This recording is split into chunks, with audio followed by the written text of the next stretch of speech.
नाशिक महानगरपालिकेच्या पंचवार्षिक निवडणुकीच्या पार्श्वभूमीवर शहरातील राजकीय वातावरण चांगलेच तापले असून प्रभाग क्रमांक 18 मधून भारतीय जनता पार्टीने अधिकृत उमेदवारांची घोषणा करत निवडणूक रणसंग्रामात ठामपणे एंट्री घेतली आहे। विकास, विश्वास आणि जनसेवा या त्रिसूत्रीच्या जोरावर भाजप पुन्हा एकदा मतदारांच्या विश्वासावर उतरली। प्रभाग क्रमांक 18 मधून भाजपकडून 4 सक्षम, अनुभवी आणि जनतेच्या थेट संपर्कात असलेले उमेदवार निवडणूक रिंगणात उतरले। यामध्ये शरद दीपदा चिंतामण मोरे सर, सौ ज्योती अरुण माळवे, सौ सुशीलाबाई बाजीराव बोराडे, विशाल उत्तम संगमनेरे या 4ही उमेदवारांचा समावेश असून सामाजिक कार्य, विकास कामे आणि नागरिकांच्या दैनंदिन समस्या सोडविण्यासाठी ते कायम सक्रिय राहिलेले विश्वासार्ह चेहरे मानले जात आहे। भारतीय जनता पार्टीकडून यावेळी मतदारांना कमळ या निवडणूक चिन्हावर मतदान करण्याचे जाहीर आवाहन करण्यात आले।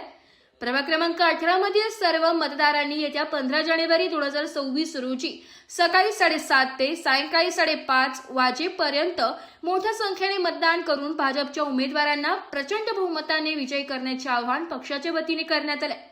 तसेच आपले मतदान केंद्र व मतदान यादीतील क्रमांक जाणून घेण्यासाठी जवळच्या संपर्क कार्यालयाशी संपर्क साधण्याचेही आवाहन करण्यात आले।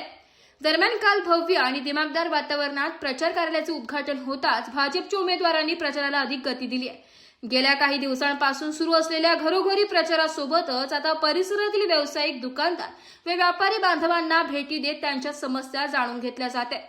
तसेच घरोघरी जाऊन ज्येष्ठ नागरिकांचा आशीर्वाद घेत सामान्य मतदारांशी थेट संवाद साधत प्रचार अधिक तीव्र करण्यात आला। विकासाचा अजेंडा, पारदर्शक कारभार आणि सर्वसामान्यांच्या प्रश्नांना प्राधान्य देत भारतीय जनता पार्टी प्रभाग क्रमांक 18 मध्ये विजयाचा निर्धार करीत आत्मविश्वासाने निवडणूक मैदानात उतरली आहे।